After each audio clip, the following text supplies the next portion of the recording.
बिस्मिल्लाहिर्रहमानिर्रहीम। आज के इस वीडियो के अंदर हम कुछ सिलेक्टेड टॉपिक्स के पास्ट पेपर को कवर करने वाले हैं। स्पेसिफिकली सिस्टैमिक सर्जरी को कवर करने वाले हैं। ओके, तो स्टार्ट करते हैं हम। सबसे पहला टॉपिक है एक्यूट और क्रॉनिक पेनक्रेटाइटिस। पेनक्रियास की आपने 3 से 4 पैथोलॉजी पढ़नी है। एक है acute pancreatitis, chronic pancreatitis, pancreatic carcinoma. Pancreas की, लीवर के ट्यूमर की और रीनल ट्यूमर की जो इन्वेस्टिगेशन और चॉइस होती है वो कंट्रास्ट इन्हांस सीटी स्कैन होता है। गॉल ब्लैडर के डिजीज़ के लिए इन्वेस्टिगेशन और चॉइस अल्ट्रासाउंड होता है, जबकि सीबीडी कॉमन बाइल डक्ट के डिजीज़ के लिए इन्वेस्टिगेशन और चॉइस ईआरसीपी होता है। ये मैं इसलिए बता रहा हूँ क्योंकि आपको हर एक डिजीज़ की इन्वेस्टिगेशन और चॉइस और हर एक डिजीज़ का ट्रीटमेंट और चॉइस आपको पता होना चाहिए। ठीक हो गया? तो पहले स्टार्ट करते हैं एक्यूट एंड क्रॉनिक पेनक्रेटाइटिस। तो बता दिया एक्यूट पेनक्रेटाइटिस, क्रॉनिक पेनक्रेटाइटिस के लिए इन्वेस्टिगेशन और चॉइस क्या होगी आपकी? कंट्रास्ट इन्हांस्ड सीटी स्कैन होगा। ओके, ठीक हो गया? तो ये आपने देख लेना है। बाकी पैनक्रियाटिक कैंसर के लिए भी क्या होती है? कंट्रास्ट इन्हांस्ड सीटी स्कैन होता है और पैनक्रियाटिक कैंसर को ठीक करने के लिए विपल्स प्रोसीजर होता है और लॉन्ग बाय ट्रैवर्सो प्रोसीजर होता है। तो पहले निकाल लेते हैं एक्यूट पैनक्रियाटाइटिस वाला टॉपिक है।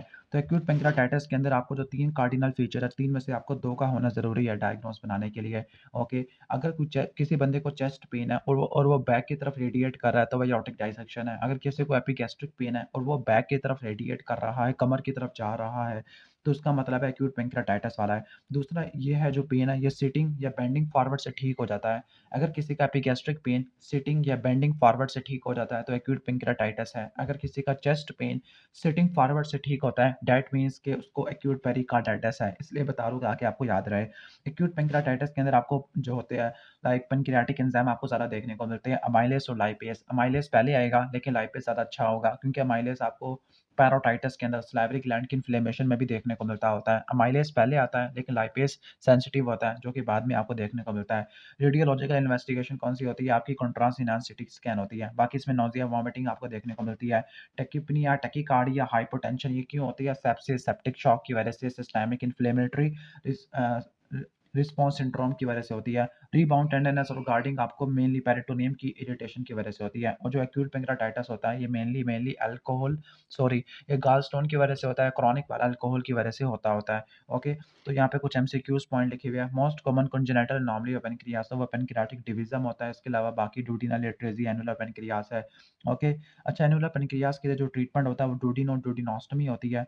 ओके, और इसके अलावा एक सिंड्रोम होता है सुपीरियर मेसेंटेरिक आर्टरी सिंड्रोम, इसमें डुओडेनोस्टोमी करते होते हैं। एनुलर पैनक्रियास क्यों होता है? क्योंकि वेंट्रल पैनक्रियाटिक बट रोटेट नहीं हो पाता होता। और एक्यूट पैनक्रियाटाइटिस की जो कॉम्प्लिकेशन है पैनक्रियाटिक सूडोसिस्ट वो एक्यूट नहीं होती, क्रॉनिक होती है। 4 से लेकर 6 हफ्तों के बाद डेवलप होती है। सीबीडी को या स्टोमक को डिस्ट्रॉय कर देती है जिसकी वजह से आपको ड्रेनेज क्रिएट करना होता है। ओके, चलो हम स्पेसिफिक रहेंगे, मैं कुछ ज़्यादा टॉपिक से साइड पे हो गया हूँ। तो एक्यूट पैनक्रियाटाइटिस को आप डायग्नोस कर लोगे इस पॉइंट से कि सडन सीवियर एपिगैस्ट्रिक पेन है, जनरलाइज हो गया है, रिपीटेड बिलियरी कॉलिक की हिस्ट्री है, दैट मीन कि गॉलस्टोन था, टीएलसी बढ़ा हुआ है, अमाइलेज भी बढ़ा हुआ है। एक्यूट पैनक्रियाटाइटिस के अंदर एंटीरियर फीडिंग करवाते होते हैं 24 घंटे में क्योंकि एंटीरियर फीडिंग से इसकी सिस्टमिक कॉम्प्लिकेशन होने के चांसेस कम से कम होते हैं। इसके अलावा सर्जरी की ज़रूरत भी नहीं होती। लेकिन अगर कोई पेशेंट शॉक में है, शॉक में कैसे पता लगेगा? टैकीकार्डिया, टैकीपनिया, हाइपोटेंशन आपको देखने को मिलेगा या सीवियर पैनक्रियाटाइटिस है, तब आपने एंटीरियर फीडिंग नहीं करानी, तब आपने टोटल पारेंटियल फीडिंग करानी होती है। अब हम आ जाते हैं मैनेजमेंट के अंदर। कोई भी अगर एक्यूट एब्डोमेन वाली डिज़ीज़ होती है, उसके अंदर आपने इनिशियली पेशेंट को रिससिटेट करना होता है। अब इसके स्टेप्स क्या होते हैं? एक ही मर्तबा आप रट्टा मार लो, आइंदा कभी याद करने की ज़रूरत नहीं होगी। सबसे पहले आपने हॉस्पिटलाइज़ करना होता है। नंबर 2 आपने रिससिटेट करना होता है, ए, बी, सी, डी, ई को मेंटेन करना होता है। नंबर 3 नील पर ओरल होता है। नंबर 4 आईवी फ्लूइड्स देने हैं, आईवी लाइन लगाने के बाद। नंबर 5 की अगर ऑब्स्ट्रक्शन वगैरह है तो आपने एनजी ट्यूब डालनी होती है to decompress the content, stomach और इंटेस्टिनल कंटेंट। इसके बाद नेक्स्ट है कि 3A देनी होती है। 3A के अंदर आपके एनाल्जेसिक्स आ जाती है, एंटीमाइटिक आ जाती है, एंटीबायोटिक आ जाती है। आईवी फ्लूइड इसके अंदर जो होता है वो रिंगर लैक्टेट और सप्लीमेंटल ऑक्सीजन देते हैं। बाकी मेंटेन और मॉनिटर वाइटल्स, वाइटल्स को आपने देखना होता है, ठीक हो गया? लाइक आपका जो सबसे इंपॉर्टेंट होता है शॉक के अंदर वो होती है यूरिन आउटपुट और कितना फ्लूइड आपने देना है वो आप डिसाइड करते हो सीवीपी से, ठीक हो गया? सेंट्रल वेनस प्रेशर से। स्पेसिफिक केसेस के अंदर क्या करते हो? फॉर एग्जांपल अगर कोलेंजाइटिस सस्पेक्टेड है तब आपने एंटीबायोटिक देनी है। सीटी स्कैन कराना है इफ ऑर्गन फेल्योर है। सीटी स्कैन के अंदर आपको फ्लूइड की कलेक्शन और डिग्री ऑफ नेक्रोसिस मिल जाएगा। इसके बाद आपने ईआरसीपी कराना होता है within the 72 hour. Okay, ERCP 72 hour in case of gall bladder disease like CBD disease like gallstone pancreatitis या साइन ऑफ कोलेंजाइटिस है। इसके अलावा सपोर्टिव ट्रीटमेंट करना है for organ failure. Organ failure that means कि sepsis की वजह से मल्टी सिस्टमिक फेल्योर हो गया है, तो इसमें इनोट्रोपिक एजेंट वेंटिलेटरी सपोर्ट और हीमोफिल्ट्रेशन आ जाएगा। लास्ट में एनजी फीडिंग आ जाएगा फॉर न्यूट्रिशनल सपोर्ट। ओके, तो आपने पहले आपको जनरल मैनेजमेंट बता दी, फिर स्पेसिफिक के अंदर क्या-क्या था, स्पेसिफिक में एंटीबायोटिक थी, सीटी स्कैन था, एस से भी रट्टा मार सकते हैं। एंटीबायोटिक, सीटी स्कैन, ईआरसीपी और सपोर्टिव है। बाकी जो लॉन्ग टर्म होता है उसके अंदर क्या करते हैं, लॉन्ग टर्म के अंदर नेक्रोटिक पेनक्रियाज की डिब्राइडमेंट करते हैं जिसको पेनक्रियाटिक नेक्रोसेक्टमी कहते हैं। और इसके बाद मजीद जो नेक्रोटिक टिश्यू को निकालने के लिए दो काम करते हैं। नंबर वन, एक ड्रेन डाल देंगे, परक्यूटेनियस ड्रेन, या फिर दोबारा खोलेंगे जख्म को कुछ हफ्तों के बाद, क्लोजन रीलैप्रोटमी है। और इसके अलावा अगर बिलियरी पेनक्रेटाइटिस है तो आपने क्या करनी है, लेप्रोस्कोपी, कोलिसिस्टेक्टमी वगैरह करनी होती है। ओके, एक्यूट पेनक्रेटाइटिस का बच्चों के अंदर जो मोस्ट कॉमन काज होता है वो ट्रॉमा होता है, बड़ों के अंदर गाल स्टोन होता है, जो क्रॉनिक वाला होता है ना वो अल्कोहल की वजह से होता है। अब इन्वेस्टिगेशन क्या होती है, सबसे पहले ब्लड एग्जामिनेशन कराओगे, सीबीसीए में आपको ल्यूकोसाइटोसिस ज़्यादा देखने को मिलेगा। ओके, अब ग्लूकोज लेवल क्यों कराओगे, क्योंकि हाइपरग्लाइसीमिया हो सकता है एक्सोक्राइन इनसफिशिएंसी की वजह से, जो यूजुअली एक्यूट के अंदर नहीं होता। एलएफटीज क्यों करा लोगे, इन केस के अगर आपका कोई ओके, लाइक गाल स्टोन का कोई डिजीज़ है, वैसे वो एलएफटी में आपको नज़र आएगा। चलो, इसके अलावा जो सीरम एंजाइम्स हैं वो ज़्यादा इंपॉर्टेंट है। अमाइलेज पहले निकलता है 24 घंटों के अंदर, जो लाइपेज होता है वो 72 से लेकर 96 घंटों में, यानी 3 से लेकर 4 दिनों तक निकलता होता है, और ये मेन स्पेसिफिक होता है। इन्वेस्टिगेशन ऑफ चॉइस ऑलरेडी बता चुका हूँ, कंट्रास्ट एनहांस्ड सीटी स्कैन होता है जिसके अंदर आपको फ्लूइड की कलेक्शन और पेनक्रियाटिक नेक्रोसिस देखने को मिल सकती है। इसके हिसाब से आप डिसाइड करोगे आपने पेनक्रियाटिक नेक्रोसेक्टमी करनी है, ओके, या ड्रेन लगानी है, या लेप्रोस्कोपी, कोलिसिस्टेक्टमी। बाकी अब अल्ट्रासाउंड या अल्ट्रासाउंड, एमआरआई, ईआरसीपी, एमआरसीपी करवा लो, डिपेंडिंग अपॉन पेशेंट के पास कितने पैसे हैं।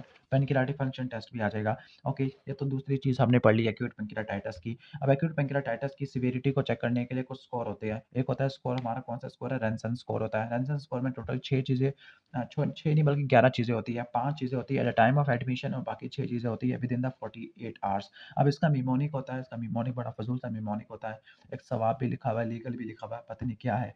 ओके, तो ऐसा चलो लीगल से बता देता हूँ। एल से क्या होता है, एल से आपको ल्यूकोसाइटोसिस होती है जो कि सीबीसी में देखने को मिलती होती है। ओके, ई, ई से क्या होगा, ई से एक एंजाइम एलिवेटेड होगा। वो कौन सा एंजाइम एलिवेटेड होगा, ओके, ओके, ई से होगा, ईएसटी का लेवल आपको ज़्यादा देखने को मिलेगा। इसके बाद आ जाएगा नेक्स्ट क्वेश्चन, नेक्स्ट हम आगे आ जाते हैं। ओके, नेक्स्ट लीगल है। ओके, तो जी से ग्लूकोज, ब्लड ग्लूकोज देखने को मिलेगा। ए से एज और एल से एलडीएच है। एज 55 है, डब्ल्यूबीसी 16 को रट्टा मार लो। ब्लड ग्लूकोज आपका पता है 200 तक होता है, एलडीएच 350 और ईएसटी 250 होता है। विद इन द 48 आवर तो उसका मिमोनिक होता है बैश। बी से क्या होगा, बी से बेस डेफिसिट है, बी से बर्न आ जाएगा। ए से आपका क्या होगा, ए से आपका आर्टीरियल ऑक्सीजन सैचुरेशन आ जाती है। 2 एस आ जाते हैं। 2 एस से क्या होगा, ओके, 2 एस से लाइक एक एस से होगा सिक्वेस्ट्रेशन ऑफ फ्लूइड, और एक एस से होगा सीरम कैल्शियम, और लास्ट में क्या होगा, हेमाटोक्रिट होगा। और यहाँ पे जो मिमोनिक होता है 2, 4, 5, 6, 7, 2, 4, 5, 6, 8, 10, ठीक हो गया। 2 का पहाड़ा चलाना है तो 2 क्या होता है, 2 जो होता है ना वैल्यू ऑफ 2, ये 2 मिलीमोल सीरम हाइपोकैल्सीमिया आपको देखने को मिलता है। जो 4 होता है ये बेस डेफिसिट आपको देखने को मिलता है।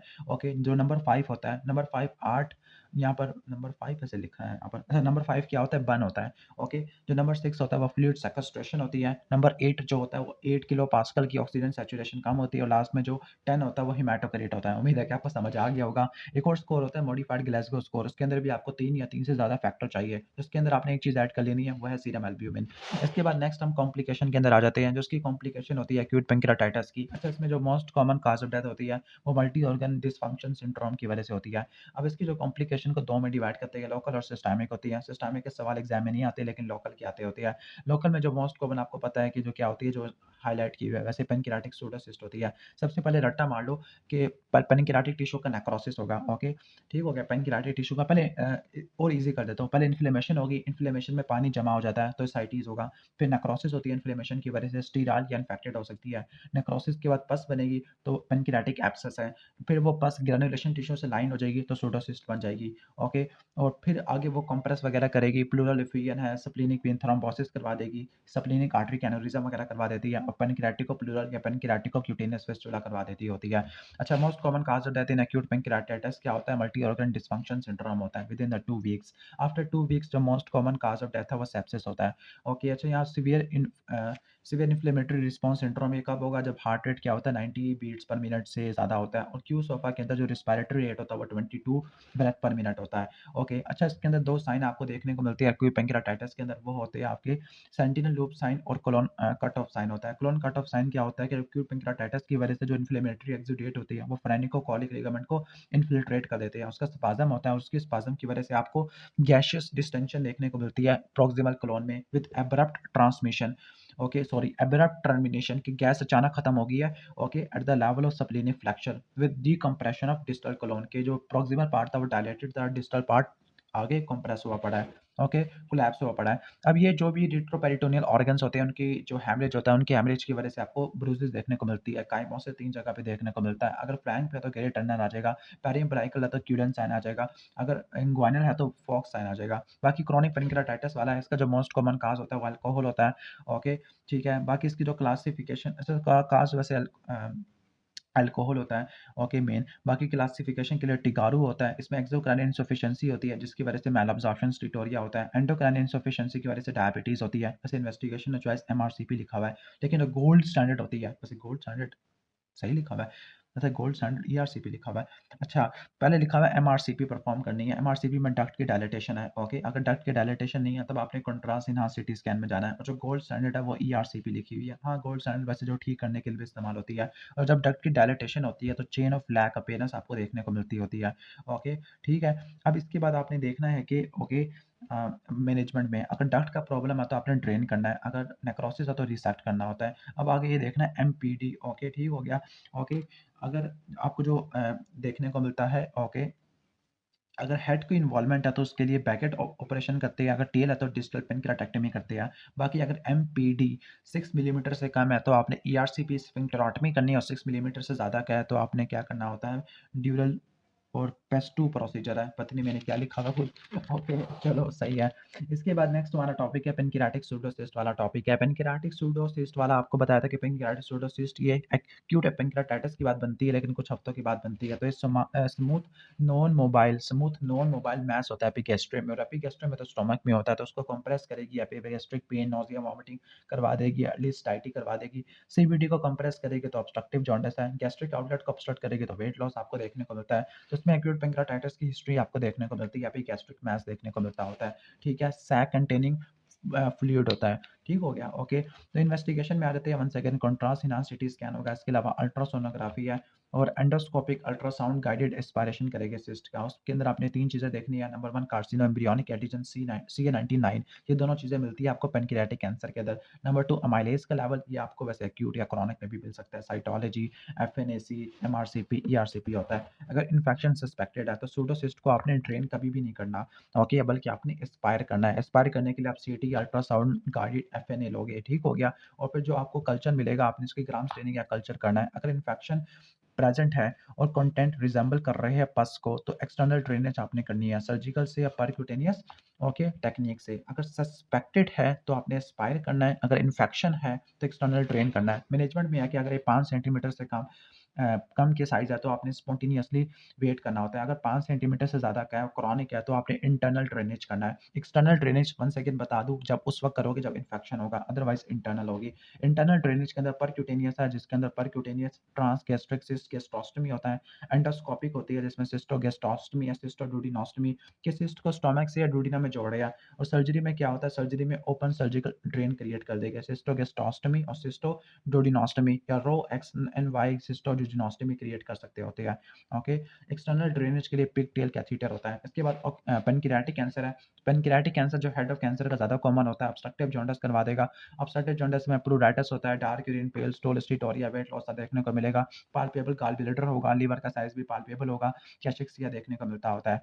अब इसकी प्री ऑप प्रिपरेशन के बारे में पूछ रहे हैं, ओके। सर्जरी आपने करनी है पेरिएम्पुलरी कैंसर के लिए। सर्जरी कौन सी है, वेपल्स प्रोसीजर और लॉन्ग बाय ट्रैवर्सो प्रोसीजर होता है।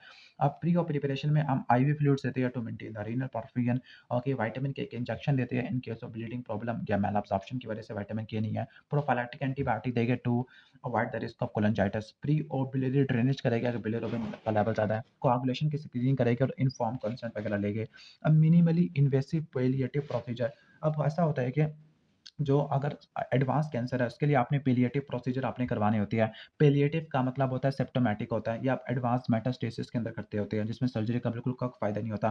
तो इसमें सर्जिकल बिलियरी पास क्रिएट करेंगे, ओके। नंबर 2 स्टेंट पास करेंगे। स्टेंट 2 जगह पर ईआरसीपी से पास कर सकते हैं। दूसरा परक्यूटेनियस ट्रांसहिपैटिक कोलेंजियोग्राफी, ये हमने पैलिएटिव ट्रीटमेंट में भी पढ़ना है। ठीक हो गया? रिकमेंडेड पैलिएटिव प्रोसीजर तो वो क्या होता है, स्टेंट एट ईआरसीपी, ये आपका रिकमेंडेड होता है। इसके बाद वंस अगेन आ जाओ ये वाला। अच्छा, न्यूरोएंडोक्राइन ट्यूमर ऑफ पैनक्रियाज 3 तरह के होते हैं, इंसुलिनोमा, ग्लूकागोनोमा, गैस्ट्रिनोमा। जो इंसुलिनोमा होता है वो वेपल्स ट्राइएट करवा देगा। वेपल्स ट्राइएट का मतलब है हाइपोग्लाइसीमिया, ब्लड शुगर लेवल 40 से कम है और वो ठीक हो जाता है ग्लूकोज लेने से। इसके बाद है ग्लूकागोनोमा, इसमें डायबिटीज मेलाइटस होगा, नेक्रोलाइटिक माइग्रेटरी एरिथीमा होगा। और गैस्ट्रिनोमा, इसमें ज़ोलिंगर एलिसन सिंड्रोम होगा। और ये पुसारू ट्रायंगल मैंने लिखा हुआ है, पता नहीं कौन सा ट्रायंगल है, और ज़ोलिंगर एलिसन ट्रायंगल भी कहते होते हैं। Most common pancreatic tumour MEN one syndrome है। मेनवन सिंड्रोम में पिट्यूटरी, पेनक्रियास और पैराथायरॉइड के आपको ट्यूमर देखने को मिलते हैं। उसमें गैस्ट्रिनोमा ज़्यादा कॉमन होता है। म्यूटेशन कौन सी होती है उसमें, Keras as compare to P16। अब कैंसर दो तरह का होता है, कैंसर ऑफ हेडोपेनक्रियास और पेरीएम्पुलरी। जो कैंसर ऑफ हेडोपेनक्रियास होता है वो लेट प्रेजेंट करता है, लेट जॉन्डस करवाता है, जबकि पेरीएम्पुलरी अर्ली जॉन्डस करवाता होता है। ये प्रोग्रेसिव होता है, ये आपको ठीक हो गया, ओके। या इंटरमिटेंट होता है। इसके बाद है कि इसमें आपको क्या देखने को मिलता है, कांस्टेंट पेन देखने को मिलता है, इसमें आपको कॉलिक की पेन देखने को मिलता होता है, ओके। इसके बाद इसके लिए इन्वेस्टिगेशन और choice contrast enhance CT scan होती है, ओके, ठीक हो गया। और विपल्स प्रोसीजर करते हैं, इसमें आप ईआरसीपी बायोप्सी लेते हैं और पाइलोरस स्पेयरिंग सर्जरी करते हैं, लॉन्ग माइट ट्रैवर्सो प्रोसीजर। तो इन्वेस्टिगेशन क्या होती है, पेनक्रियाटिक कैंसर के लिए एलएफटी करा लोगे, इसमें कॉन्जुगेटेड बिलिरुबिन, ईएलपी, जीजीटी का लेवल ज़्यादा होगा। इमेजिंग के अंदर अल्ट्रासोनोग्राफी कराओगे, जो कि इन्वेस्टिगेशन और चॉइस होती है, इनिशियल इन्वेस्टिगेशन और चॉइस। लेकिन जो फाइनल होती है वो कंट्रास्ट इनहांस सिटी स्कैन होता है। ट्यूमर मार्कर में CA19 और कार्सिनो एम्ब्रियोनिक एंटीजन है। बायोप्सी ट्रांसड्यूडिनल हो सकती है, ट्रांसगैस्ट्रिक हो सकती है, ट्रूकट बायोप्सी हो सकती है, ओके, ठीक हो गया। अच्छा, यहाँ पे लिखा है कि जो सेंट्रल सनबर्स्ट कैल्सिफिकेशन होती है वो सीरस सिस्टिक नियोप्लाज्म में देखने को मिलती होती है, ओके। जबकि वैक्सिंग और वैनिंग जॉन्डस है, कभी हो रहा है कभी नहीं हो रहा, ओके, यानी इंटरमिटेंट जॉन्डस होता है। ये आपको पेरियम्पुलरी कैंसर में देखने को मिलता है। ट्रीटमेंट के अंदर आ जाती है, पहले प्री ऑप प्रिपरेशन करनी होती है। प्री ऑप प्रिपरेशन के अंदर आईवी फ्लूइड्स आ जाती है, विटामिन के के इंजेक्शन आ जाते हैं, ओके। प्रोफाइलैक्टिक एंटीबायोटिक कोलिंजाइटिस के लिए आ जाती है। इसके अलावा प्री ऑप बिलियरी ड्रेनेज करती होती है, इफ बिलिरुबिन 15 से ज़्यादा का है। कोआगुलेशन स्क्रीनिंग और कंसल्ट लेती होती है। सर्जरी के अंदर जो मेन है वो विपल्स होता है। बाकी पायलोरस स्पेयरिंग पेनकेराटोडुoडेनेक्टमी भी होती है, लॉन्ग मैट ट्रैवर्सो प्रोसीजर। विपल्स के अंदर क्या होता है, अच्छा, इसकी जो लॉन्ग माइट ट्रैवर्सो की जो कॉम्प्लिकेशन है ना, मोस्ट कॉमन कॉम्प्लिकेशन क्या होती है, डिलेड गैस्ट्रिक एम्पटाइम आपको देखने को मिलती होती है। क्योंकि ये क्या करता है, ओके, ये एंटायर स्टोमक को और फर्स्ट पार्ट ऑफ डुodenum को स्पेयर कर देता है, उनके न्यूरोवास्कुलर सप्लाई को स्पेयर करता होता है। डिलेड गैस्ट्रिक एम्पटाइम क्यों होती है, ड्यू टू पाइलोरस रिमूव, वैसे ये तो लिखा हुआ है मैंने, ठीक है। अच्छा, विपल्स प्रोसीजर में क्या-क्या चीज़ें निकालते हैं, विपल्स के अंदर डिस्टल स्टोमक को निकाल देते हैं, पूरा डुodenum निकाल देते हैं, प्रॉक्सिमल जुजिनम को निकाल देते हैं, इसके अलावा सीबीडी को निकाल देते हैं, गॉल ब्लैडर को निकाल देते हैं और 3 तरह के एनास्टोमोसिस क्रिएट करते हैं, ओके। जो पैनक्रियाज का बाकी हिस्सा बच गया उसको जुजिनम के जोड़ देंगे, गैस्ट्रोजुजिनोस्टोमी करेंगे और हेपाटोजुजिनोस्टोमी करेंगे। पैलिएटिव के अंदर क्या होता है, पैलिएटिव में आप बिलियरी जॉन्डस को ठीक करोगे, नंबर 1 के बिलियरी पास क्रिएट करोगे, नंबर 2 स्टेंट डालोगे पीईआरसीपी या पीटीसी से, गैस्ट्रिक एम्पटाइम को इंप्रूव करोगे, गैस्ट्रोएंटेरोस्टोमी से डुodenal स्टेंट पास करोगे, पेन को रिलीव करने के लिए आप एस्केलेशन करोगे, एनाल्जेसिया बढ़ाओगे, सिलिक प्लेक्सस ब्लॉक और ट्रांसथोरेसिक संप्लैनेक्टमी। और सिम्पटम रिलीफ है, लाइफ को बेहतर बनाने के लिए मैल एब्जॉर्प्शन को ठीक करेंगे। एडजुवेंट के अंदर कीमोथेरेपी है, लाइक 5 फ्लोरोयूरेसिल और 5 जेमसिटाडीन से करते होते हैं, ओके। तो ऑलमोस्ट ये पेनक्रियाज वाला टॉपिक मैंने आपको एक्सप्लेन कर दिया है, ओके। तो नेक्स्ट जो टॉपिक है हमारा, वैसे काफ़ी टाइम लग गया, मैंने काफ़ी स्लो एक्सप्लेन किया है, चलो खैर है।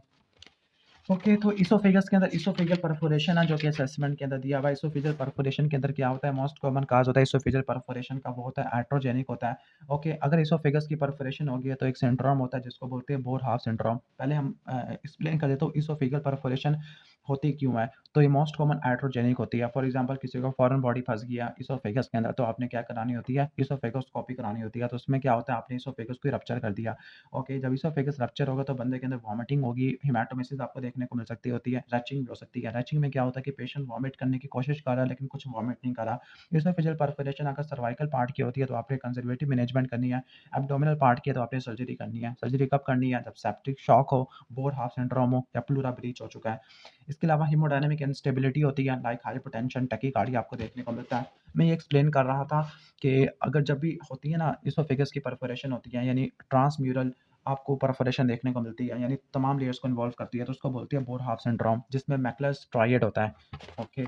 अच्छा, मैकुलर स्ट्राइएड के अंदर सीवीएस होता है, चेस्ट पेन, वॉमिटिंग और सबक्यूटेनियस एम्फीसीमा आपको देखने को मिलता होता है। मैकुलर स्ट्राइएड होता है। ओके, इससे जो मिलता-जुलता एक डिज़ीज़ है, वो है आपका मिलोरी वीज सिंड्रोम। मिलोरी वीज सिंड्रोम के अंदर क्या होता है, लॉन्गिट्यूडिनल टियर देखने को मिलता है गैस्ट्रोएसोफेगल जंक्शन के अंदर, ठीक हो गया? वो सिर्फ़ क्या होता है, म्यूकोज़ल टियर होता है।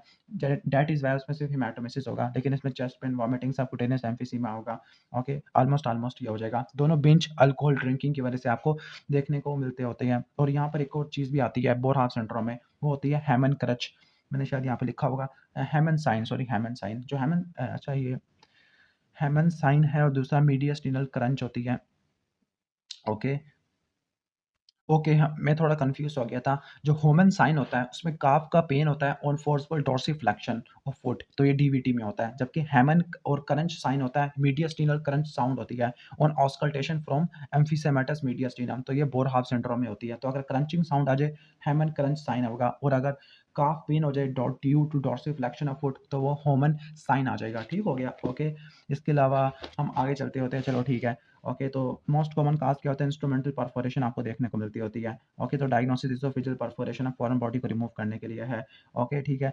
जो सर्वाइकल पार्ट की होती है ना, उसको आपने कंजर्वेटिव मैनेज करना होता है। उसमें क्या होगा, वन सेकंड, वही स्टेप्स है जो आपको ऑलरेडी बताए हुए हैं बैठ के, रिससिटेशन, आईवी फ्लूइड्स देना होता है, वाइटल्स को मेंटेन करना होता है, एनाल्जेसिक, एंटीबायोटिक, एंटीमेटिक देनी होती है, एनजी सक्शन करनी होती है। सर्जरी कब करेंगे, तब सेप्टिक शॉक होगा, या मीडियास्टिनम या प्लूरल स्पेस या पेरिटोनियम की कंटेमिनेशन होगी, या बोर हाफ सिंड्रोम होगा, जिसमें ट्रांसम्यूरल परफोरेशन होता है, ट्रायड ऑलरेडी एक्सप्लेन कर चुका हूँ। क्रेपिटस है, हाइड्रोनीमोथोरैक्स, नीमोथोरैक्स या मीडियस्टिनल गैस होती है। इन्वेस्टिगेशन के अंदर क्या होता है, चेस्ट एक्सरे, रट्टा मार लेना जब भी जीआईटी परफोरेट होती है, बेरियम सैलो कभी भी नहीं कराना, बल्कि आपने क्या करवाना होता है, अपने वाटर सॉल्युबल कंट्रास्ट इस्तेमाल करना होता है, गैस्ट्रोग्राफिन इस्तेमाल करना होता है। इसके अलावा अगर करना हो तो डाइल्यूट करेंगे।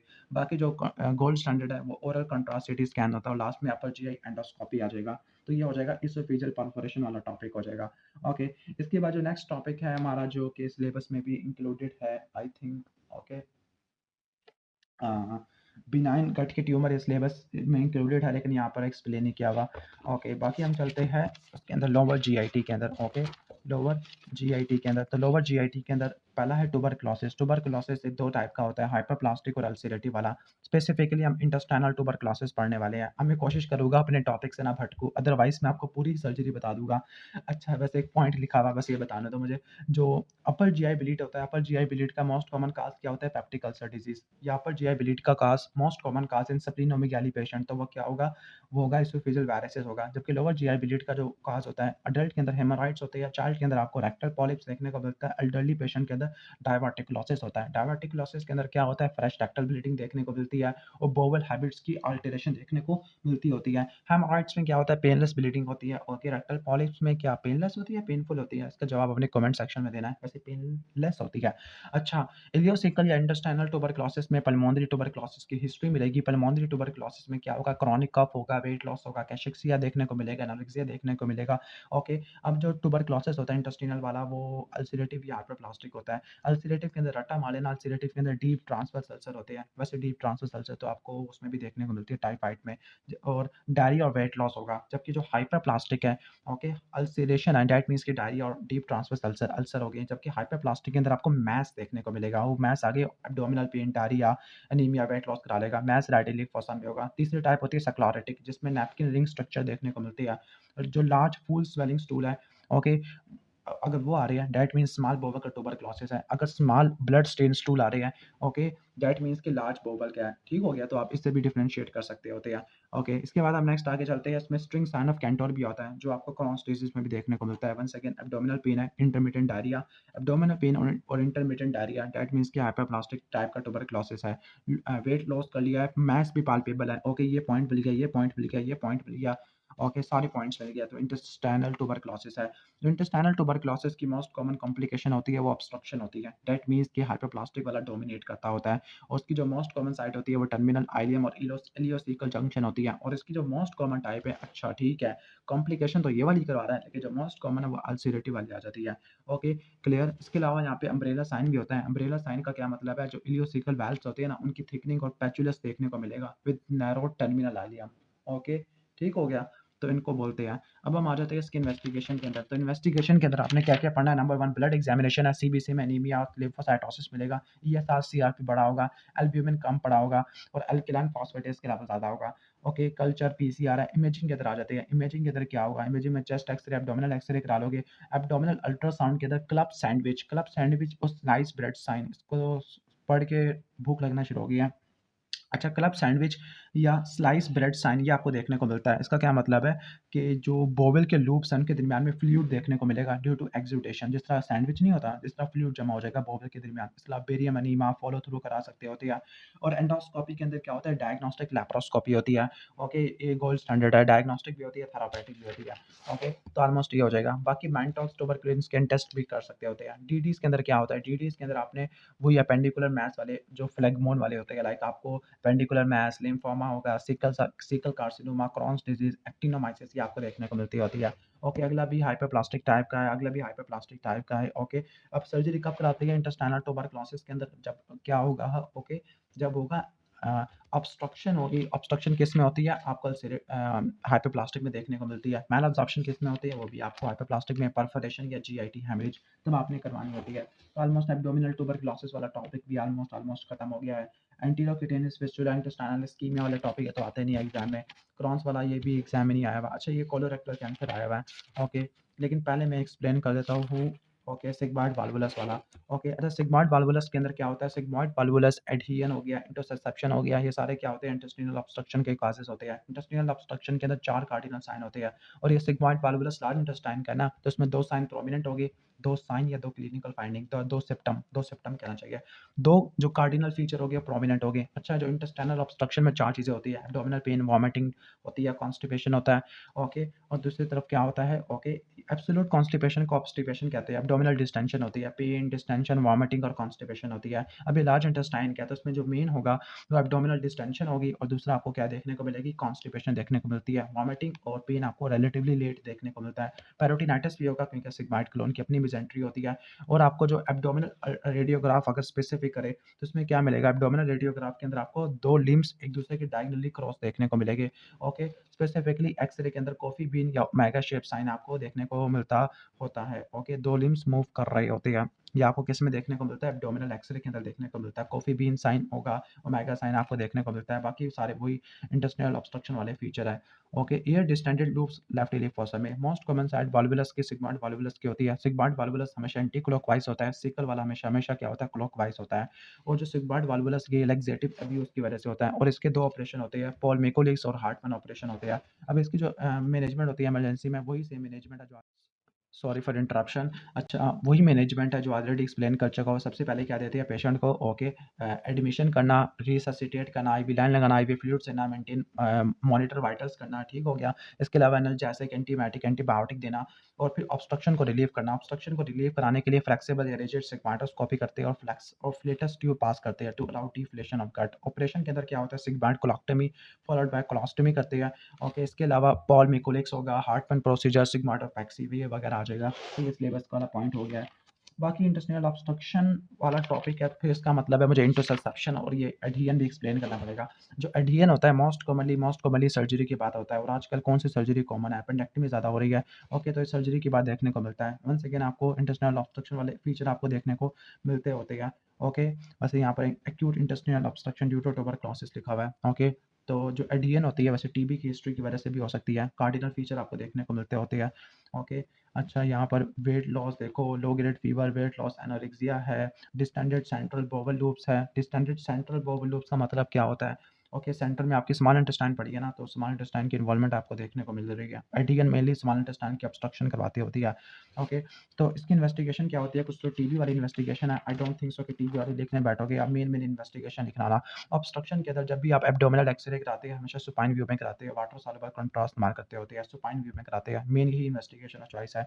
बाकी सीटी स्कैन इससे भी अच्छी होती है। इरेक्ट व्यू में आपको एयर फ्लूइड लेवल मिलते हैं, लेकिन सुपाइन पोजीशन के अंदर आपको क्या मिलता होता है? सुपाइन पोजीशन के अंदर आपको अच्छे से क्लैरिटी मिल जाती है कि कहाँ पे ऑब्स्ट्रक्शन है। ओके, ठीक है। अच्छा, ये कैसे पहचाना कि स्मॉल बोवल की ऑब्स्ट्रक्शन है या लार्ज बोवल की ऑब्स्ट्रक्शन है ड्यूरिंग लैप्रोटमी? तो आपने सीकम को देखना है। अगर वो कोलैप्स हुआ पड़ा है दैट मीन्स कि प्रॉक्सिमल ऑब्स्ट्रक्शन है, स्मॉल इंटेस्टाइन की तरह है। अगर डिस्टेंडेड है caecum, that means distal obstruction है लाइक लार्ज बाउल की होती है। ड्यूडेनम या इलियम को कैसे डिफरेंशिएट करेंगे? ड्यूडेनम में स्टेप लैडर पैटर्न होता है, वैल्वुली कॉनिवेंटीज होती है, म्यूकोजल फोल्ड्स होती है, इलियम कैरेक्टरलेस होती है, कोई कैरेक्टर नहीं होता इसका। ओके, जब भी स्मॉल बाउल ऑब्स्ट्रक्शन होती है, प्लेन एक्सरे कराते हैं, एब्डोमेन का सुपाइन व्यू में कराते हैं, वाटर सॉल्वर कॉन्ट्रास्ट में, तो इसमें डायलेटेड लूप्स देखने को मिलते हैं, मल्टीपल एयर फ्लूइड लेवल देखने को मिल सकते हैं, और पॉसिटिविटी ऑफ एयर इन कोलन के अंदर एयर नहीं है। कोलन डायबिटिक कोलोसिस के अंदर बेरियम एनीमा करे तो सार्ट ऑफ अपीयरेंस देखने को मिलती है। Treatment of choice for familial adenomatous polyposis, तो total proctocolectomy plus ileo inner pouch anastomosis है। प्यूट सैगर सिंड्रोम, ये हेमाटोमेटस पॉलीपाला होता है। ये सारे एमसीक्यूज पॉइंट्स है जो आपको मैं बता रहा हूँ। ठीक हो गया? ओके, एक और चीज़ भी है, ड्यूडेनल एट्रेसिया में डबल बबल साइन होता है, पिलस वॉमिटिंग होती है, एट बर्थ होता है, investigation of choice contrast enhance CT scan और ड्यूडिनोस्टमी वगैरह क्रिएट करती होती है। अच्छा, ड्यूडेनल एट्रेसिया हो तो 3 बबल्स आपको देखने को मिलेंगे। Duodenal atresia double bubble sign है, बहुत सारे बबल्स हैं, दैट मींस आइडियल एट्रेसिया है। अच्छा, इसकी मैनेजमेंट के अंदर आ जाते हैं। वही आईवी लाइन डालेंगे, एनजी ट्यूब से डीकम्प्रेशन करेंगे, रिंग लैक्टेट देते हैं, आईओपी चार्टिंग, मॉनिटर वाइटल्स आ जाएगा। स्पेसिफिक मायर के अंदर आ जाते हैं। सबसे पहले आपने एंटी टीबी वाली ड्रग्स लेनी है, वही रिफेम्पिन, आइसोनियाज़िड, पिराज़िनामाइड, इथेम्ब्यूटोल है। और अगर इंटेस्टाइन एडेसिव ऑब्स्ट्रक्शन हो गया, पहले 72 घंटों तक आपने कंजर्वेटिव मैनेज करना होता है। ओके, ठीक हो गया? ओके, और आपने कोशिश करनी है कि फिर इसके बाद आपने क्या पहले तो ये देखना है कि स्ट्रैंगुलेशन का कोई साइन तो नहीं है। फिर आपने क्या करना है, जो पॉजिटिव एडहेजन है उसको आपने डिवाइड कर देना है, और ऑपरेशन में आपने कम से कम डाइसेक्शन करना है, क्योंकि जितना ज़्यादा टिश्यू की डाइसेक्शन करोगे, नेक्स्ट एडहेजन के डेवलप होने के चांसेस ज़्यादा है। आगे स्क्लेरोसल टियर को रिपेयर करोगे, लैप्रोस्कोपिक एडहेसियोलाइसिस करोगे। अगर बार-बार एडहेसिव ऑब्स्ट्रक्शन हो रही है तो एडहेसियोलाइसिस कराते हैं। इसके अलावा Noble plication, Child Phillips, transmesenteric plication, intestinal intubation, ये सब कुछ करते होते हैं। ऐसे बड़े-बड़े मुश्किल ऑपरेशन है। ओके, बाकी इंटेस्टाइनल ऑब्स्ट्रक्शन के जो 4 क्लिनिकल फीचर होते हैं, कॉलिकल एब्डोमिनल पेन, डिस्टेंशन, वॉमिटिंग, ऑब्स्टिपेशन होती है। बाकी जो लेट मैनिफेस्टेशन है वो साइंस ऑफ स्ट्रैंगुलेशन है, लाइक सिक्रेशन रीअब्सॉर्ब नहीं हो पाती और सारी लॉस हो जाती है, तो डिहाइड्रेशन, हाइपोवोलेमिक शॉक हो सकता है, pyrexia, parotitis, oliguria, septicaemia, respiratory embarrassment है। इसके बाद आ जाओ इंटूससेप्शन के अंदर। इंटूससेप्शन में तकरीबन 6 महीनों से लेकर 2 साल का बच्चा होता है, इन्फेंट में देखने को मिलता है, रोता रहता है, टांगों को ऊपर उठा लेता है, पेल होता है, और ये मेनली बीसीजी की वैक्सीन के बाद होता है। नहीं, बीसीजी नहीं बल्कि रोटा वैक्सीन के बाद होता है।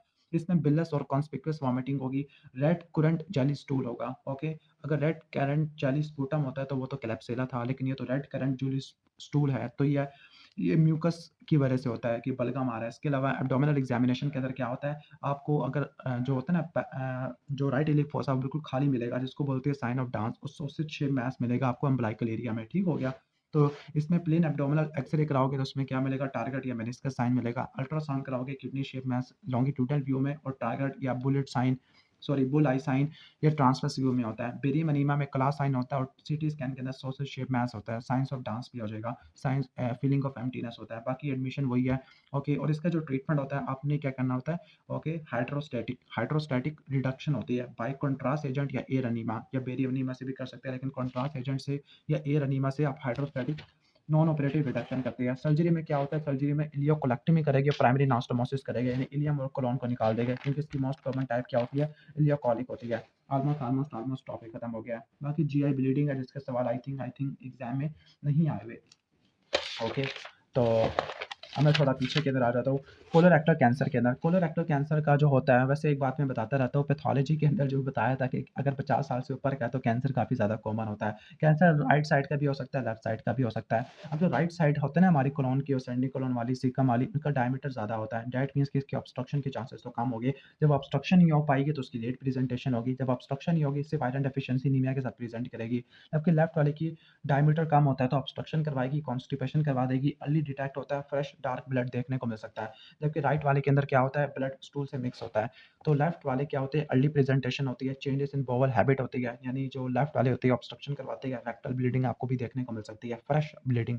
जबकि प्रॉक्सिमल ट्यूमर होते हैं, लेट प्रेजेंटेशन होता है, आयरन डेफिशिएंसी एनीमिया होता है, मैस बना सकते हैं, और फीलिंग ऑफ इनकम्प्लीट डेफिकेशन की हिस्ट्री आती होती है, पेशेंट को स्ट्रेन करना होता है, फैमिली हिस्ट्री देखने को मिलती है। कोलोरेक्टल कैंसर होता है। ओके, अगर किसी को एफएपी या तो टोटल प्रोक्टोकोलेक्टमी, इलियो एनल पाउच एनास्टोमोसिस ये आपने करवाना होता है। अच्छा पहले इन्वेस्टिगेशन के अंदर आ जाते हैं। सबसे पहले ब्लड एग्जामिनेशन है, सीबीसी, एलएफटी, कोआगुलेशन जो कि अनइम्पोर्टेंट है। डिजिटल रेक्टल एग्जामिनेशन एक कंफर्मेटरी टेस्ट होता है क्लिनिकल का। एंडोस्कोपी अगर कोलोरेक्टल कैंसर है, कोलोन का कैंसर है तो कोलोनोस्कोपी और बायोप्सी कराओगे। अगर रेक्टम का कैंसर है तो आप रिजिड सिग्माइडोस्कोपी और बायोप्सी करवाते होते हैं। ओके, इमेजिंग के अंदर आ जाते हैं। डबल कंट्रास्ट बेरियम एनीमा करेगा तो उसमें एप्पल कोर या नैपकिन रिंग लीजन देखने को मिलेगी। सीटी कंट्रास्ट इनहांस सीटी स्कैन ये कराएगी स्टेजिंग के लिए, जबकि जो ट्रांस रेक्टल अल्ट्रासोनोग्राफी होती है ये रेक्टल कैंसर के लिए स्टेजिंग करवाने के लिए करेंगे। ठीक हो गया। स्टेजिंग कौन सी होती है? ड्यूक्स की होती है, नम स्टेजिंग होती है। ओके, अब ड्यूक्स वाली जो स्टेजिंग होती है वो हिस्टोपैथोलॉजिकल स्टेजिंग होती है। इसमें ए बी सी होता है। ए का मतलब है मस्कुलर, ए का मतलब है इन्वेजन है लेकिन मस्कुलरिस प्रोप्रिया को ब्रीच नहीं कर रहा। बी का मतलब है मस्कुलरिस प्रोप्रिया को ब्रीच कर रहा लेकिन लिम्फ नोड तक नहीं पहुंच रहा। सी में लिम्फ नोड पे पहुंच रहा और डी को उसने खुद एक्सप्लेन नहीं किया, जबकि डिस्टेंट मेटास्टेसिस होता है। टी1 का मतलब है कैंसर सब म्यूकोसा के अंदर है। टी2 का मतलब है मस्कुलरिस प्रोप्रिया। टी3 का मतलब है पेरिकोलिक फैट और सब सिरोजा। और टी4 का मतलब है सिरोजा या डिस्टेंट मेटास्टेसिस है। N0 no lymph node, N1 1 से लेकर 3, N2 4 या से ज़्यादा, M0 no metastasis, M1 metastasis होती है।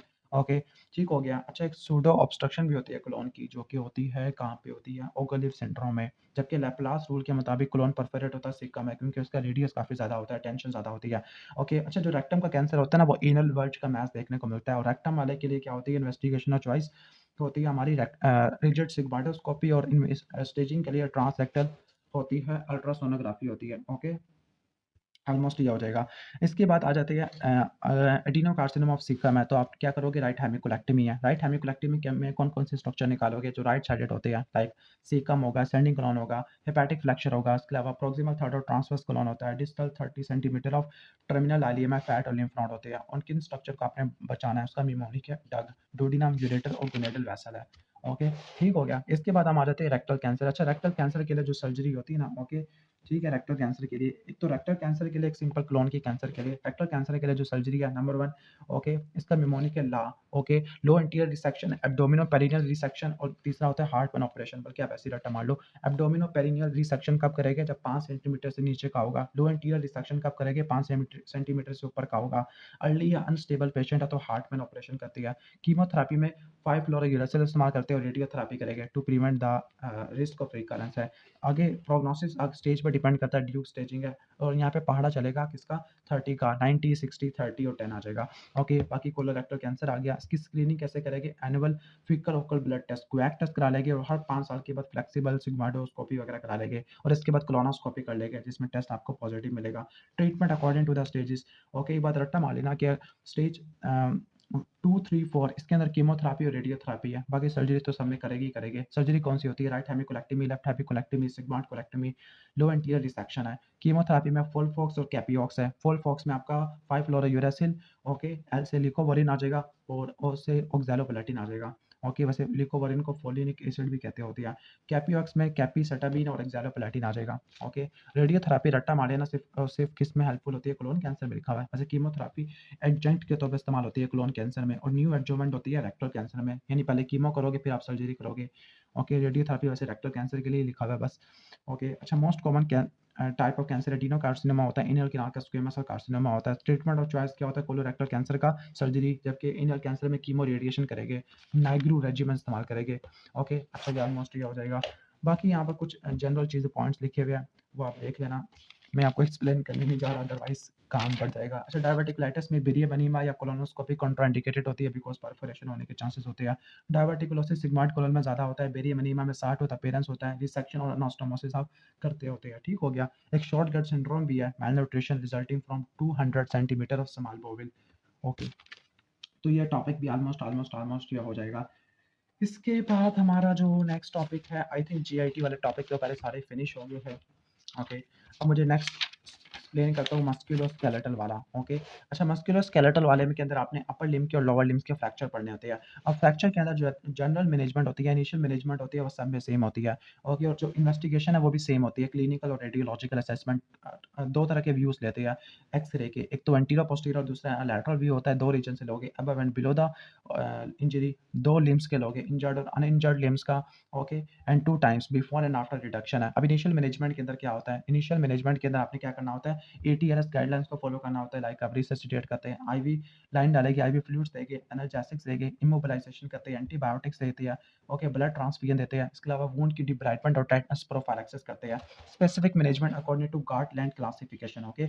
अब इसके मुताबिक क्या होता है, अगर कोई टाइप 1 फ्रैक्चर है, तो आप अगर टाइप 1 फ्रैक्चर है, ओके, अ, अब हम स्पेसिफिक है वो हर एक की फ्रैक्चर के हिसाब से, लाइक अगर कोई बंदा है fall on outstretch hand, upper limb के फ्रैक्चर इसी तरीके से होते हैं, अगर कोई आउटस्ट्रेच हैंड के बल गिरा है और यंग चाइल्ड है तो सुप्राकोंडाइलर फ्रैक्चर है, ऑस्टियोपोरोटिक एल्डरली फीमेल है, टीनर फॉक डिफॉर्मिटी है, कोलिस फ्रैक्चर है, यंग एज या एडोलेसेंट है, रिस्ट में पेन हो रहा है, टेंडरनेस एनाटॉमिकल स्नफ बॉक्स में, तो उसके पार्ट का फ्रैक्चर है, ओके। तो ये आउटस्ट्रेच हैंड है और स्वेलिंग बनी है एल्बो जॉइंट के राउंड है और रेडियल पल्स नहीं मिल रही, दैट मीन्स के सुप्राकोंडाइलर फ्रैक्चर है। इसमें होती है जो गार्टलैंड क्लासिफिकेशन होती है, टाइप 1 में अनडिस्प्लेस्ड फ्रैक्चर है, कुछ भी नहीं करते, कंजर्वेटिव होती है, टाइप 2 में पोस्टीरियर एंगुलेशन होती है, इसमें आप क्लोज रिडक्शन करेंगे, कास्ट की फिक्सेशन करते हैं, ओके। अच्छा, तमाम अनडिस्प्लेस्ड फ्रैक्चर की वैसे यहाँ पे लिखा है, अगर अनडिस्प्लेस है तो क्लोज रिडक्शन और एक्सटर्नल फिक्सेशन करते होते हैं, और अगर डिस्प्लेस फ्रैक्चर है, डिस्प्लेस हो गया है, अगर यंग है तो open reduction with internal fixation करेंगे, अगर एल्डरली है तो जॉइंट की रिप्लेसमेंट करते होते हैं, ओके, ठीक है।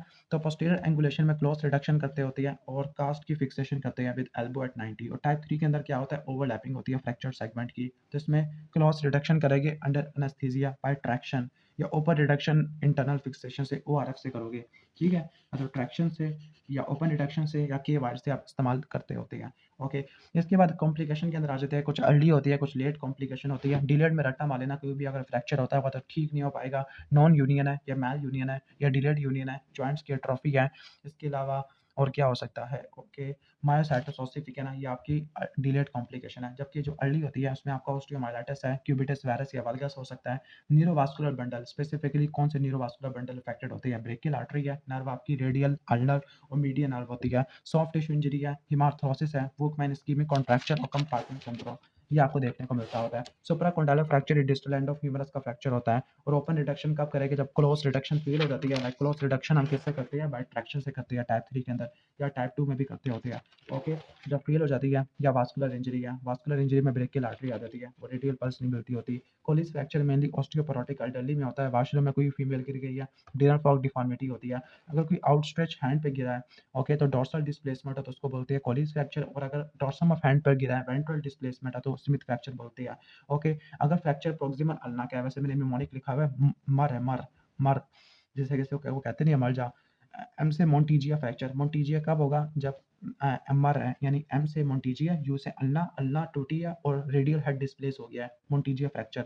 और इसको ऑपोजिट कर लो कि रेडियस टूटिया शाफ्ट पर at the junction of median and lateral 1/3 है और डिस्टल अल्ना डिस्प्लेस हो गया है, इसको बोलते हैं गिलाजिया, GFR से रट्टा मार लेना।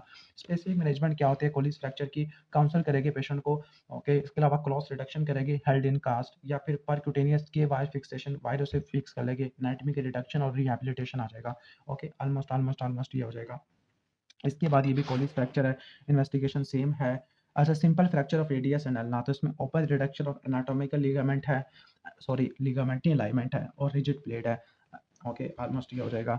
इसके बाद नेक्स्ट हम आ जाते हैं लोअर लिम्स के फ्रैक्चर के अंदर। लोअर लिम्स के फ्रैक्चर में आपका कौन सा आ जाता है, posterior dislocation of hip joint होता है। अच्छा, यहाँ पे एक ट्रायड आता है, बर्गमैन ट्रायड, फैट एम्बोलिज्म में होता है, मेंटल स्टेटस खराब होना, पिटिचिया होना, एक्सिला थोरैक्स के अंदर, और डिस्निया होना, और एक अनहैप्पी ट्रायड होता है जो कि लैटरल फोर्स के अप्लाई होने की वजह से होता है। इस पर 3 लिगामेंट होते हैं, anterior crucial ligament, middle crucial ligament और medial meniscus, okay.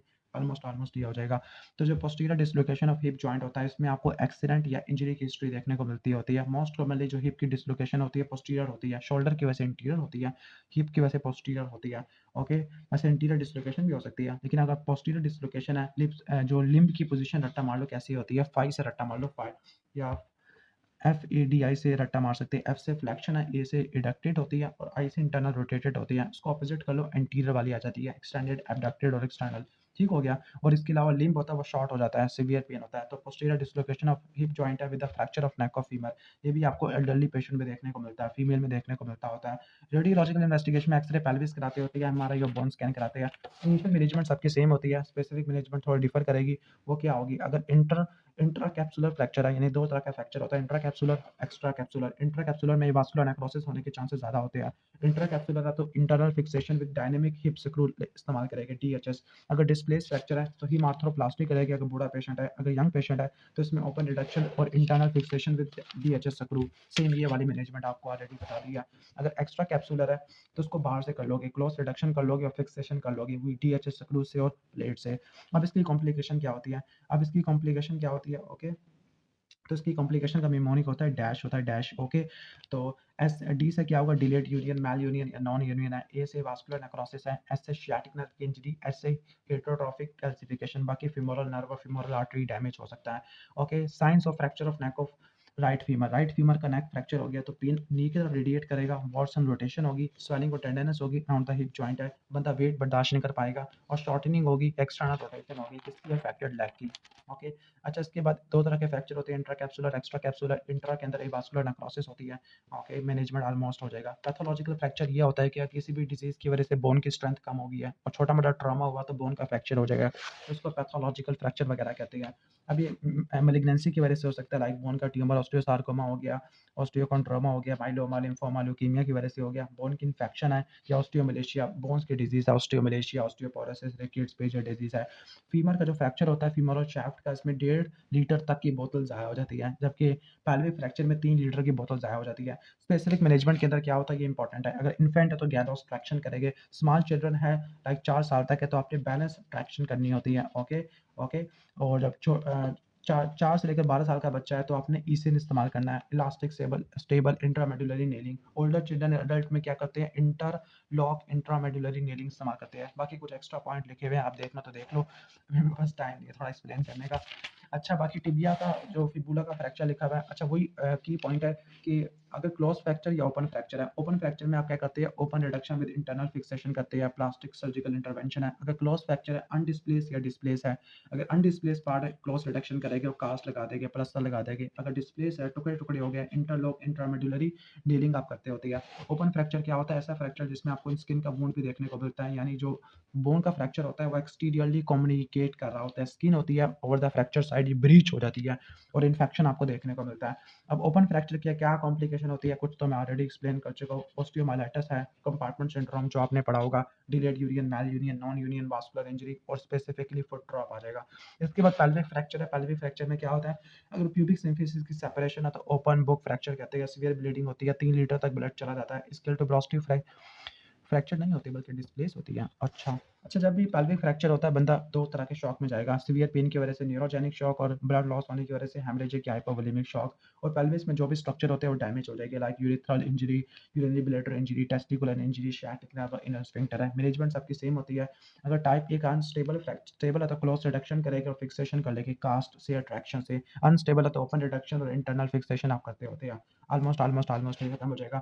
DDH, developmental dysplasia of hip joint, इसके अंदर हिप कैसा होता है, इसमें हिप शॉर्टेंड होता है, एक्स्ट्रा ग्लूटियल आपको क्रीज देखने को मिलती है, एबडक्शन नहीं हो पाती। और जब हिप की एबडक्शन करेंगे और अपनी जगह पे वापस चला जाएगा तो उसको बोलते हैं ओर्टुलेनी टेस्ट। और बार्लू के अंदर क्या होता है, एडक्शन करने से हिप बाहर की तरफ आ जाता होता है।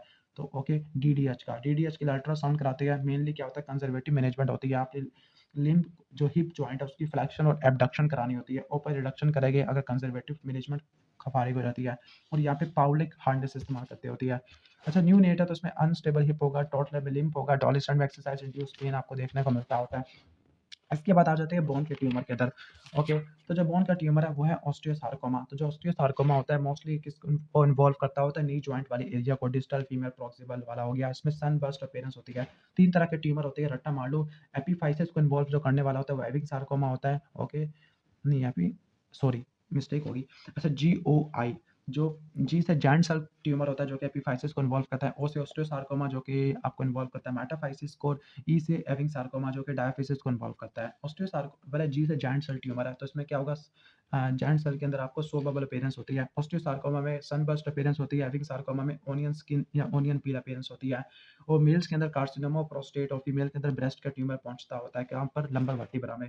ठीक है, अब इसकी इन्वेस्टिगेशन क्या होती है, एक्सरे कराओगे, इसमें सनबर्स्ट अपीयरेंस और कॉर्डमेंट ट्रायंगल होगा, बाकी सीटी स्कैन, एमआरआई, बायोप्सी ले सकते हैं, बाकी जो नमूने टेस्ट है। ट्रीटमेंट में क्या होगा, सर्जरी किसी काम की नहीं होती, न्यू एडजुवेंट कीमोथेरेपी होती है।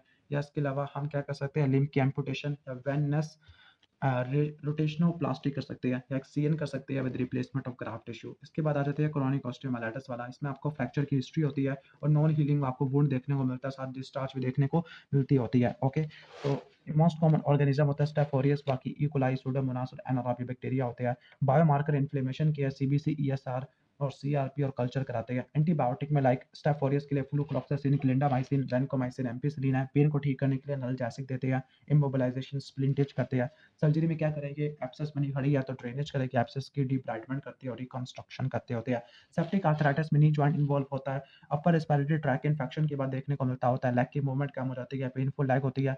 अब इसमें भी फ्लेक्शन, एबडक्शन और एक्सटर्नल रोटेशन, ये रट्टा मार लेना, फ्लेक्शन, एबडक्शन और एक्सटर्नल रोटेशन है। बाकी जॉइंट्स की वो इन्फ्लेमेटरी फाइंडिंग होती है, डब्ल्यूबीसी बढ़ा हुआ होगा, तो ये सेप्टिक आर्थराइटिस होता है और इसका डीडी के अंदर गाउट होता है। इन्वेस्टिगेशन में पहले सीबीसी करा लोगे, ल्यूकोसाइटोसिस है, joint fluid microscopy, turbid appearance है, जॉइंट फ्लूइड का कल्चर कराओगे, स्टेफ ऑरियस मिलेगा। ओके, जो कि ऑस्टियोमाइलाइटिस भी कराता होता है। जेनिटल ट्रैक का कल्चर कराओगे, वहाँ पे गोनोकोकस मिल जाएगा। ट्रीटमेंट के अंदर क्या होता है, ओके, पहले एडमिशन करना, रिससिटेट करना, सर्जरी के अंदर ड्रेनेज करनी होती है। एंटीबायोटिक थेरेपी में फ्लूक्लोक्सासिन, क्लिंडामाइसिन, वैनकोमाइसिन है, एनाल्जेसिक्स और फिजियोथेरेपी करानी होती है। ओके, इसके बाद पॉट्स डिजीज है, ये वर्टिब्रा डिजीज होता है, लंबर वर्टिब्रा को इन्वॉल्व करता होता है। वेट लॉस या टीबी वाली आपको पॉइंट्स देखने को मिलती है और गिब्बस भी देखने को मिलता है। ओके, डिफॉर्मिटी देखने को मिलती है। ओके, काइफोसिस वाली हो जाती है। तो स्पाइनल ट्यूबरक्लोसिस है। ओके, इन्वेस्टिगेशन में क्या, tuberculosis skin test, acid fast staining, sputum culture कराते होते हैं। ट्रीटमेंट में एंटी ट्यूबरकुलोस थेरेपी आ जाएगा। ओके, सर्जिकल स्पाइनल इमोबिलाइजेशन होगी ब्रेसिस से और सर्जिकल डिब्राइडमेंट वगैरह कर लोगे, ड्रेनेज कर लोगे। Deep hands infection, deep space hand infection, इसमें इन्फेक्शन की वजह से फीवर होगा। ओके, पेन, स्वेलिंग, स्टिफनेस जो कि जॉइंट इन्फ्लेमेशन की होती है। फ्लेक्शन कॉन्ट्रैक्चर देखने को मिलेगी, डपाइटरन कॉन्ट्रैक्चर देखने को मिलेगी, जिसकी वजह से फिंगर एक्सटेंड नहीं हो पाएगी। तो डीप स्पेस हैंड इन्फेक्शन होता है। ट्रीटमेंट के अंदर क्या होता है, स्प्लिंटर से इमोबिलाइज करते हैं ताकि कॉन्ट्रैक्शन ना बढ़े। आइस पैक कंप्रेशन करते हैं, पेन किलर लेंगे आप। डायबिटीज की वजह से होता है तो डायबिटीज को करेंगे। फिजियोथेरेपी, एंटीबायोटिक्स और एनसीएन ड्रेनेज होगा वुंड का। ओके, इसके बाद स्प्रेन है। स्प्रेन स्प्रेन किस चीज़ के लिए इस्तेमाल होता है, स्प्रेन मेनली वैसे लिगामेंट के लिए इस्तेमाल होता है और जो स्ट्रेन होता है वो आपकी टेंडन या मसल के लिए इस्तेमाल होता है। जो स्प्रेन है, कभी कभार ऐसा होता होगा आपके पाँव में मोच आ जाती है एंकल वाले में, यानी आपका पाँव ज़्यादा मुड़ जाता होता है और पेन इंक्रीज होता है इन्वर्जन करने से। यानी कौन सा लिगामेंट टूटा है, आपका लैटरल लिगामेंट टूटा है। ठीक हो गया, यानी ज़्यादा इन्वर्जन करने की वजह से लैटरल लिगामेंट टूट गया, जबकि ज़्यादा इन्वर्जन करने की वजह से मीडियल लिगामेंट टूट गया। और अगर इन्वर्जन टाइप का पेन आपका इन्वर्जन से बढ़ जाता होता है, ओके, ठीक हो गया, तो एक ग्रॉस स्वेलिंग होगी, खासतौर पर डांसिंग की वजह से होती है। ओके, इसमें एंसर लेते हैं, बाकी प्राइस करते हैं। प्राइस में protection, rest, ice pack, okay, elastic bandage से कंप्रेस करेंगे और उसके अलावा एलिवेशन करेंगे एंकल की, फिजियोथेरेपी और एंडोमेथोसिन देंगे टू प्रिवेंट टा मायोसाइटिस और सिफिकेन। तो ये ऑलमोस्ट ये खत्म हो गया टॉपिक ये वाला। इसके बाद चेस्ट ट्रॉमा, अच्छा लंग्स एब्सेस भी लिखा हुआ, लंग कैंसर। लंग एब्सेस में तो सवाल ही कुछ नहीं आया हुआ, लंग कैंसर में से टॉपिक आया हुआ है। लंग कैंसर के अंदर जो नॉन इन्वेसिव टेस्ट होते हैं उसमें X ray, chest CT scan, MRI आ जाती है। Invasive endobronchial ultrasound, bronchoscopy, CT guided biopsy. वैसे मेन जो टेस्ट होता है वो ब्रोंकोस्कोपी होता है, सीटी गाइडेड बायोप्सी भी ले सकते हैं। स्टेजिंग कराने के लिए मीडियास्टिनोस्कोपी, मीडियास्टिनोटमी होता है। इम्यूनोहिस्टोकेमिस्ट्री में जो कि स्मॉल सेल कैंसर में पॉजिटिव आते हैं, इसमें neuron specific enolase, neuron cell adhesion molecule, synaptophysin लीव आ जाएगा। बाकी इसकी स्टेजिंग है। स्टेजिंग में जो T1 का मतलब है, T1A का मतलब 1 सेंटीमीटर, T1B का मतलब 2 से लेकर 3 है। ओके, और T2A का मतलब 3 से लेकर 5, T2B 5 से लेकर 7, T3 7 से ज़्यादा, T4 का मतलब है मीडियास्टिनम को इन्वॉल्व कर रहा है या ट्यूमर नोड्यूल 1 से ज़्यादा लोगों को, N0 non lymph node, N1 lymph node को इन्वॉल्व कर रहा है, N2 का मतलब इप्सिलैटरल मीडियास्टिनल या सब कैरिनल और N3 का मतलब कॉन्ट्रालैटरल मीडियास्टिनल, M0 है तो आपको पता है मेटास्टेसिस वाली है। ट्रीटमेंट के अंदर आ जाते हैं, स्टेज 1 एंड 2 के अंदर है तो आपने सर्जरी करनी है, लोबैक्टमी करनी है, न्यूमोनेक्टमी करनी है, वेज डिसेक्शन। स्टेज 3 के अंदर सर्जरी, कीमोथेरेपी और 4 के अंदर क्या करती है, पेलिएटिव ट्रीटमेंट करते होते हैं। ओके, ऑलमोस्ट ये हो जाएगा।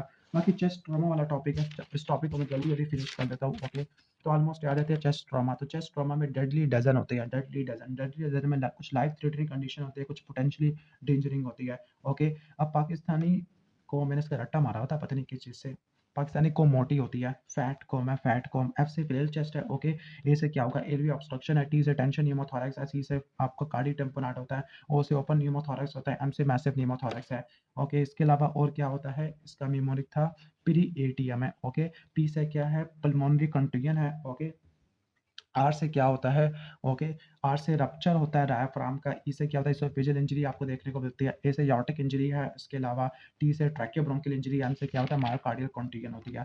ओके, इसके बाद सकिंग चेस्ट वुंड होता है, सकिंग चेस्ट वुंड को ओपन न्यूमोथोरैक्स भी कहते हैं, चेस्ट में एक बड़ा ओपन डिफेक्ट हो जाता है जिसकी वजह से क्या होता है आपको इंट्राथोरैसिक और एटमॉस्फेरिक प्रेशर का इक्विलिब्रियम देखने को मिलता है, गन शॉट के पेनिट्रेटिंग इंजरी की वजह से होता है। अब इसकी मैनेजमेंट क्या होती है, हॉस्पिटल एडमिशन की, आईवी फ्लूइड्स ऑक्सीजन दी है और आपने डिफेक्ट को क्लोज करना है स्टीराइल से, स्टीराइल की इन्फेक्शन वाली ना दे दी हो, प्लास्टिक ड्रेसिंग से देना अपसाइड से, जो कि फ्लटर टाइप वाल्व का काम करता है, बाकी इंट्यूबेशन देनी होती है। इसके बाद टेंशन न्यूमोथोरैक्स में यूनिलैटरल प्लूरेटिक पेन होता है, ब्रेथलेसनेस होती है, हाइपर रेजोनेंट नॉट होता है और इसमें मीडियस्टिनल शिफ्ट देखने को मिलता होता है। मेन जो इन्वेस्टिगेशन होती है स्टैंडर्ड चेस्ट एक्सरे कराती है एक्सपायरेशन व्यू में।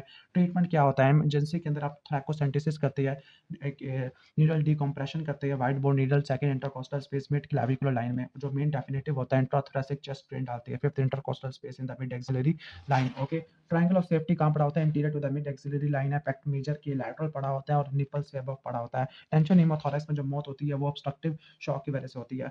ओके, ई फास्ट के अंदर टेंशन न्यूमोथोरैक्स में सी शोर साइन नहीं मिलता, बारकोड साइन मिलता है, स्ट्रेटोस्फियर साइन होता है, लंग पॉइंटिंग साइन आपको देखने को मिलता है। टेंशन न्यूमोथोरैक्स और कार्डियक टेम्पोरांड में क्या फर्क होता है, टेंशन न्यूमोथोरैक्स वैसे दोनों शॉक की तरफ प्रेजेंट करते हैं, दोनों भी नेक वेट डिस्टेंडेड होती है, लेकिन ट्रैकिया डेविएट होता है टेंशन न्यूमोथोरैक्स में, ब्रेथ साउंड टेंशन न्यूमोथोरैक्स में कम होती है, चेस्ट परकशन में हाइपोरेजोनेंट नॉट टेंशन न्यूमोथोरैक्स में होता है, मफल्ड हार्ट साउंड कार्डियक टेम्पोरांड में होती है, बैक स्ट्राइड भी कार्डियक टेम्पोरांड में देखने को मिलता है। आई थिंक ये वीडियो बंद होने वाली है। ओके, मैं कहने वाला था ये हीमोथोरैक्स 2 टाइप का होता है, स्पॉन्टेनियस ट्रॉमेटिक और टेंशन है। स्पॉन्टेनियस प्राइमरी सेकेंडरी होता है, ट्रॉमेटिक और टेंशन हीमोथोरैक्स होता है, ऑलमोस्ट ये हो जाएगा। हीमोथोरैक्स के अंदर क्या होता है, नेक वेन डिस्टेंडेड नहीं होती, हाइपोवोलेमिक शॉक होता है और ट्रॉमा की हिस्ट्री होती है। इन्वेस्टिगेशन वही है, standard chest X-ray expiration view में लेते हैं, सुपाइन पोजीशन में इसलिए लेते हैं, ओके, क्योंकि डी क्यूबिटस पोजीशन होती है, क्योंकि 400 से लेकर 500 ml हाइट हो सकता है by diaphragm on upright position. इसके अलावा इसमें भी इंट्राथोरैसिक ट्यूब डालते होते हैं, fifth intercostal space in the mid axillary line.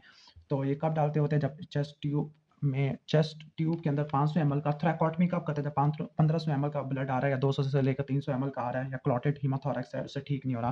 Back spied है, कार्डियक टेम्पोरांड होता है, इसमें जेवीपी बड़ी होती है, मफल्ड हार्ट साउंड होती है, हाइपोटेंशन होती है, पल्सेस पैराडॉक्सिकस होता है, इमरजेंसी में पेरिकार्डियोसेंटेसिस करते हैं और बाकी जो होता है थ्रैकोटमी स्टेनोटमी फॉलोड बाय पेरिकार्डियोटमी होता है। ई फास्ट अल्ट्रासाउंड और इकोकार्डियोग्राफी होती है। स्पीड में इसलिए मारो क्योंकि मेरी स्पेस कम हो रही है मोबाइल में। फ्लेल चेस्ट के अंदर 2 या 2 से ज़्यादा रिब्स 2 से ज़्यादा जगह पे टूट जाती है, फ्लेल सेगमेंट क्रिएट होता है, पैराडॉक्सिकल मूवमेंट होती है। ओके, अब इसकी जो मेन मैनेजमेंट होती है वो मैकेनिकल पॉजिटिव प्रेशर वेंटिलेशन होती है इंटरनल स्प्लिंट से, अगर छोटा पार्ट है तो वो ठीक हो जाएगा ऐसे ही। ओके, ठीक है, फ्लेल चेस्ट के लिए कंट्रास्ट एनहांस सीटी कैन विद 3D रिकंस्ट्रक्शन वगैरह कराते हैं, बाकी चेस्ट इंट्यूबेशन वाले स्टेप्स हैं इनको मैं भी छुड़वा रहा हूँ। Okay, so I think topic खत्म हो गया है। अच्छा, रीनल वाला रहता है, रीनल वाला यूटीआई मैं उनको भी खत्म नहीं कर सकता क्योंकि स्पेस नहीं है मोबाइल में। क्या देख लेते हैं एक मिनट।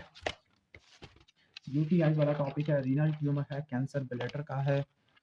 ओके, मुझे फिर ट्रिपल से भी ज़्यादा स्पीड मारनी पड़ेगी, देखते हैं। क्रिप्टोकार्डिज्म के अंदर जो कॉम्प्लिकेशन होती है, मीठा, मैलिग्नेंसी, इनफर्टिलिटी, टेस्टिकुलर टॉर्शन हो जाएगा, ओके, हर्निया और एट्रोफी देखने को मिलती है। टेस्टिकुलर टॉर्शन में इमरजेंसी कंडीशन है, एगोनाइजिंग पेन होता है स्क्रोटम के अंदर, ग्रोइन के अंदर, लोअर एब्डोमेन में वॉमिटिंग होती है पाइलोरस स्पाज्म की वजह से, एब्सेंट क्रीमास्टर रिफ्लेक्स होता है, टेस्टिस हाई पोजीशन होती है। इसको कंपेयर करो, प्री साइन पॉजिटिव होता है एपिडिडिमा ऑर्काइटिस में, क्रीमास्टर रिफ्लेक्स होती है, टेस्टिस नॉर्मल होता है।